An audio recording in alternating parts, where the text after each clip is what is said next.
Okay, you see the thumbnail. Yeah, you see it. Me superimposed on a background of what looks like very, very heavily photoshopped books. I wish I could say that that was Photoshop and I got a bit enthusiastic. Yes, there is a filter over it because aesthetics, but that's not. That's not a Photoshop. That is the reality of a situation. That was one of the bedrooms in my house. That picture is a terrifying reality of putting nearly all the books you own on the floor and having a moment where you just want to cry because you're exhausted. And I will say, this is not like a little tidy up. This is not the classic BookTube unhaul where someone removes 6 books they didn't like and then spend 10 minutes apologising for it. Seriously, don't ever apologise for cleaning. I mean, I'm doing a real clean out. 5 floor-to-ceiling bookshelves. Technically 5.5. Gone. University books, old art books from college. Books I bought because I thought I was supposed to own them.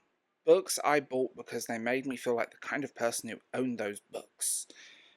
And there's a difference between building a library and developing an emotional attachment to a support pile of paper. That's a good way to put it. Emotional support paper. There we go. And for a long time, I think I crossed that line. I'm Darth James. This is a cell phone. You can like, sub, membership, Patreon, Substack. Hi. Where do we start? This is more of an accountability video when it comes to this stuff. There's this weird romantic idea online that everyone should have like a beautiful personal library. You know, wall-to-wall books that you've never looked at but they're pretty. Ladders, dust floating through golden sunlight.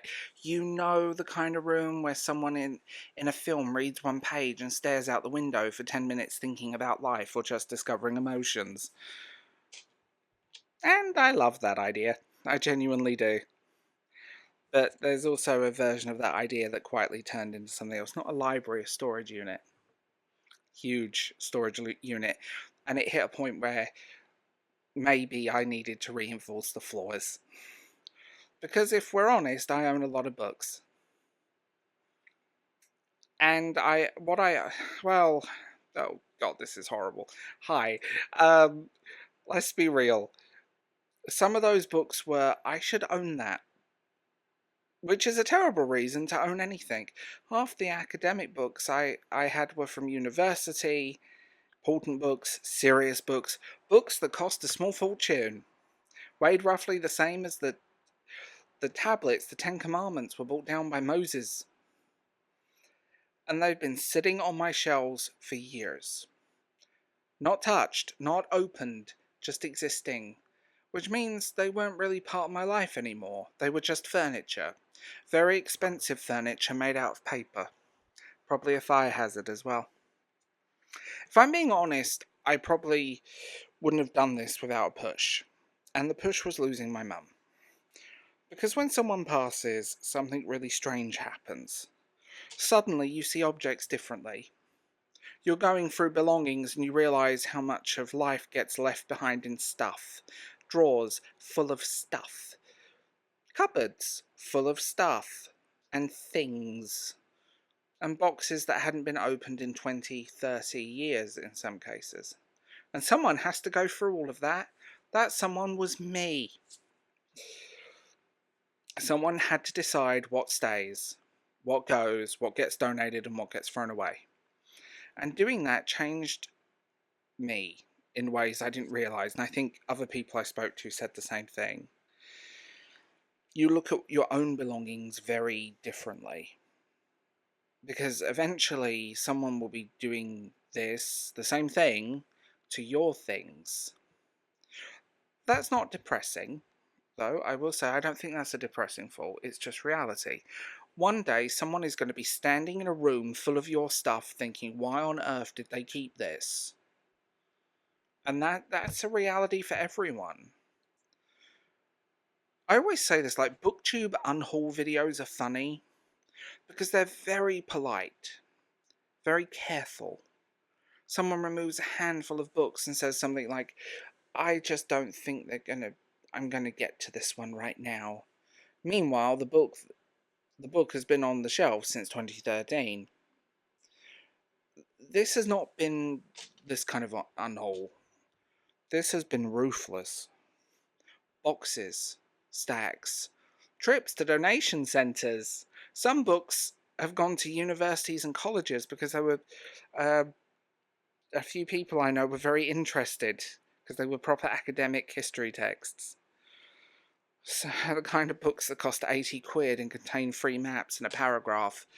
But hopefully someone somewhere will actually use them. Actually, I know someone will use them. And then some went to charity shops. And I always believe there's, like, give things to charity shops. Like, give things away. Just dump them there. They will do whatever they can. They'll make money out of them if they can't sell them anyway. A lot of them. Not all of them. Just so you know. But Oxfam Books and Music in my town, those people now know me by name. Last time I went in there to have a browse, the woman looked and went, "Oh, you again." That's how bad it was. And a lot of them just left my house. Which felt strange at first, because books aren't just objects to people like us. They're kind of tied to identity and memory and versions of ourselves. But here's the weird thing. After the first shelf or two, it started to feel a bit different. Like opening a window in a room that had been closed for years. The other strange part of this has been, well, I haven't just gone through my books, I've been going through my mum's. And some of the things that belong to my grandmother. Which means I haven't just been clearing bookshelves, I've been clearing decades. And when you go through that many belongings, you start finding things you forgot existed. Photographs inside books, old notes, shopping lists, train tickets, handwritten messages, things that only made sense to the person that wrote them. And some of that has been really sad. Because you open a book and you see your mum's handwriting, little note in the top corner, and you realise that the note was written for a moment that only existed for her. A thought she had, a reminder to herself, something that made sense on that day, and now it's just sitting there. Tiny fragment of someone's life. Books weren't the only things. There's been furniture, old belongings, things I held onto purely because they fit something. For example, I have a desk in my office which I'm currently sitting at. I've owned this desk for a long time. I like this desk. And it had a thing that went to the back with shelves and a space for your monitor. But that made sense when computer monitors were giant things that looked like microwaves. My iMac G3 would fit perfectly in this back in the day. Now it's flat screen and cables and things that somehow multiply overnight. So the furniture didn't actually fit my life anymore, but I kept it. Because it used to belong somewhere, which is a terrible reason to keep furniture. The biggest thing I realised going through all of this is that is something very simple. And I had to write this down in notes. As you can probably tell, this one isn't scripted. The memory attached to an object isn't about the object. It's about the moment, the person, the place. You don't need the physical thing to remember the experience. I found things that actually matter. Old photographs, letters that mattered. Small things worth keeping. But a lot of the other stuff, the emotional weight we attach to mostly something is we invent.